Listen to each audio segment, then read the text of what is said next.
নমস্কার বন্ধুরা, আমি Sumit. Inspiring talks with Sumit চ্যানেলে আপনাদের সকলকে স্বাগত জানাই। আজকের এই ভিডিওটি অবশ্যই মন দিয়ে শেষ পর্যন্ত দেখুন। তাহলে চলুন শুরু করা যাক। 2025 সালে কি হতে চলেছে? সত্যি কি 13 জানুয়ারির পর ভাগ্য বদলাতে পারে? এমন কোন ঘটনা ঘটবে যা আমাদের ভাগ্য বদলে দেবে? কি এমন ভবিষ্যৎবাণী করলেন এই সাধু? এই সব কিছুই আজ আপনারা জানতে পারবেন এই ভিডিওটির মাধ্যমে। নমস্কার বন্ধুরা, ইন্সপায়ারিং টকস উইথ সুমিত চ্যানেলে আপনাদের সকলকে স্বাগত জানাই। হ্যাঁ বন্ধুরা, 2025 সাল হবে ভারতবর্ষের পুনর্জাগরণের এক যুগান্তকারী অধ্যায়। ইতিহাস সাক্ষী থাকবে কিভাবে ভারত তার ঐতিহ্য এবং আধুনিকতার সমন্বয়ে নিজেকে পুনর্গঠন করে বিশ্বকে নেতৃত্ব দেওয়ার যোগ্য হয়ে উঠেছে। ভারতবর্ষ এক নতুন সূর্যের মতো উদিত হচ্ছে, যার আলো মানবতার প্রতিটি কোণায় পৌঁছাবে। আজকে এই বিষয়ে আপনাদেরকে জানাতে চলেছি এই ভিডিওটির মাধ্যমে। তবে গোটা বিষয়টি বিস্তারিতভাবে জানার আগে আপনারা যারা এই চ্যানেলে নতুন তারা অবশ্যই চ্যানেলটি সাবস্ক্রাইব করুন এবং বেল বাটনে প্রেস করুন এরকম আরও অনেক নতুন ভিডিও নোটিফিকেশন পেতে। ভিডিওটি দেখে ভালো লাগলে অবশ্যই একটি লাইক করবেন এবং সবাইকে শেয়ার করবেন যাতে তারাও ভিডিওটি দেখে উপকৃত হয়, এবং কমেন্টে হর হর মহাদেব লিখতে ভুলবেন না। এবার চলুন জেনে নেওয়া যাক এই বিষয়টি সম্পর্কে। ভারত, যাকে বহু প্রাচীন কাল থেকে জ্ঞান, সংস্কৃতি এবং মানবতার কেন্দ্র হিসেবে বিবেচনা করা হয়, তার ভবিষ্যৎ নিয়ে সর্বদাই কৌতূহল জাগে। ভারতের ইতিহাস যেমন গৌরবময়, তেমনি তার অতীতের কঠিন সময়ও দেশকে শক্তিশালী ও আত্মনির্ভর করে তুলেছে। কিন্তু 2025 সাল ভারতবর্ষের জন্য কেমন হতে চলেছে, এই প্রশ্নটি একদিন এক লোক কাশীর এক মহান সাধুর কাছে করলেন। সাধু তার উত্তরে এমন কিছু কথা তুলে ধরলেন যা কেবল জ্যোতিষশাস্ত্র নয়, গভীর দার্শনিক এবং ঐতিহাসিক দৃষ্টিকোণ থেকেও ভারতের ভবিষ্যতের প্রতিফলন করে।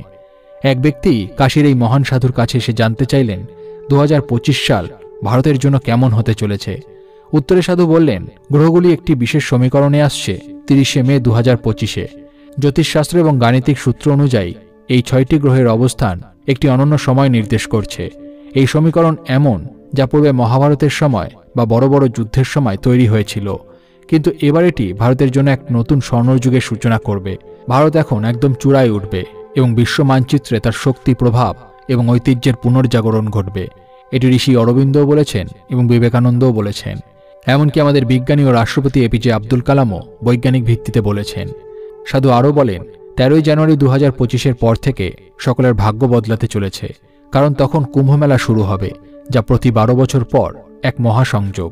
লক্ষ লক্ষ সাধু, মহাযোগী এবং ঋষি ভারতের এবং বিশ্বের মঙ্গলের জন্য তপস্যা ও সাধনা করবেন। এই মহাপুণ্য সময়ে এক মহাপরিবর্তন আসবে। এটি এমন একটি সময় যখন জগতের আধ্যাত্মিক শক্তি একত্রিত হবে। কুম্ভমেলার এই শুভ সময়ে যদি কোনো শিষ্য বা ভক্ত মন্দিরে জপ বা ধ্যান বা তপস্যা করে, তবে তার জীবনে এক শুভ পরিবর্তন আসবে। এটি শুধু ব্যক্তিবিশেষের নয়, গোটা মানবজাতির জন্য এক আশীর্বাদের সময়। যে কোনো প্রার্থনা এই সময় করা হলে তার ফল দ্রুত লাভ হবে। তাই 13 জানুয়ারি থেকে শুরু হওয়া এই পুণ্য সময় সকলের জন্য বিশেষ গুরুত্বপূর্ণ। কাশী সাধু আরও বললেন, ভারত যে সময়ের মধ্যে দিয়ে যাচ্ছে তা ঠিক সেই সময় যখন মানুষ তার সমস্ত সীমাবদ্ধতা পেরিয়ে এক নতুন জগতে প্রবেশ করে। এর ভিত্তি হল কর্ম। যেমন শ্রীকৃষ্ণ গীতায় বলেছেন, যজ্ঞ, দান এবং তপস্যা কখনোই এড়িয়ে যাওয়া উচিত নয়। ভারত 2025 সালে তার সমস্ত সম্ভাবনার সর্বোচ্চ স্তরে পৌঁছাবে। অর্থনীতি, প্রযুক্তি, বিজ্ঞান এবং মানবতার ক্ষেত্রে এটি এক অদ্বিতীয় যুগ হবে। বর্তমানে ভারত ইতিমধ্যেই বৈশ্বিক মঞ্চে তার শক্তি প্রদর্শন করছে।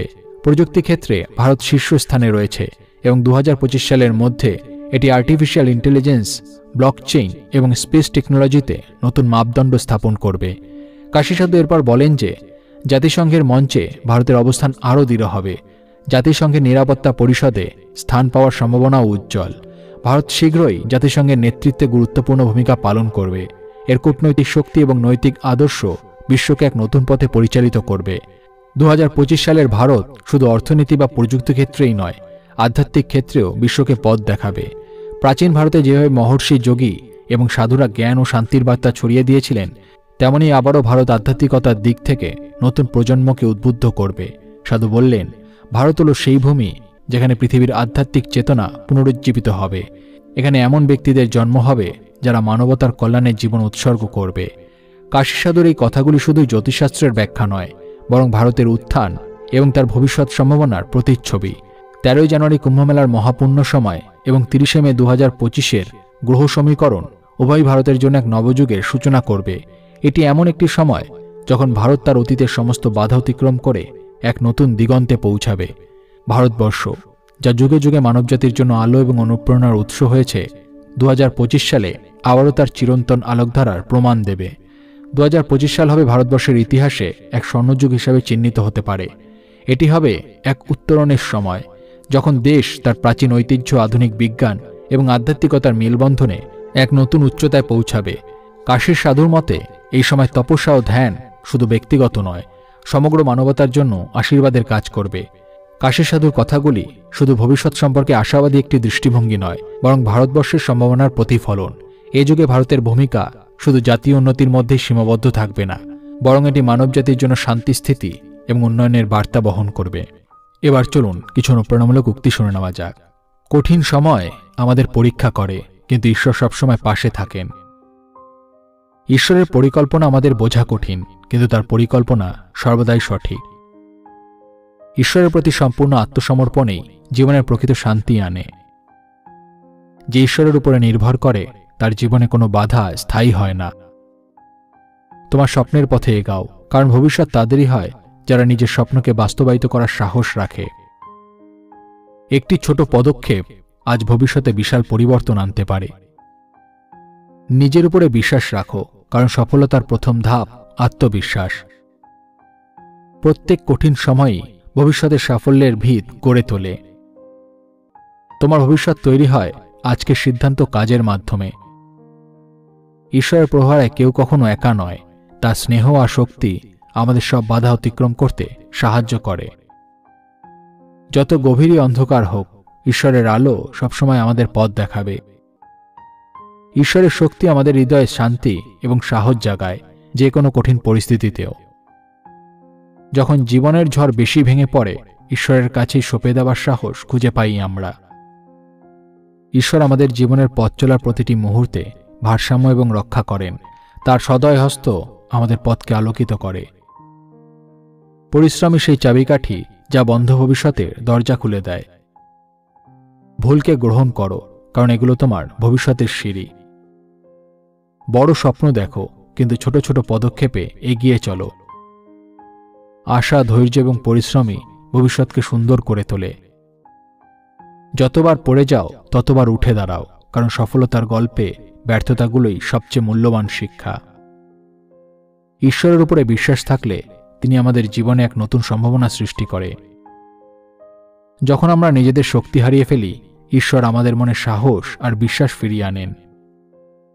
ঈশ্বরের আশীর্বাদে আমাদের হৃদয় শান্তি খুঁজে পায় এবং মনোবল পায় চ্যালেঞ্জের মোকাবিলা করার। ঈশ্বর কেবল আমাদের ব্যথা নয়, আমাদের সৌন্দর্যও দেখে এবং সেই অনুযায়ী আমাদের জীবন সুরক্ষিত রাখেন।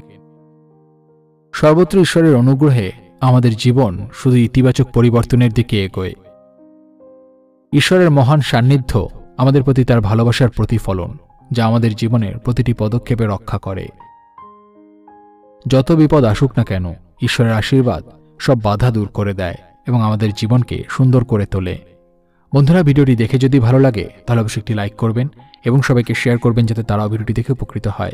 সবাই ভালো থাকুন, সুস্থ থাকুন এবং মনের বশে নয়, মনকে নিজের বশে রাখুন। ধন্যবাদ।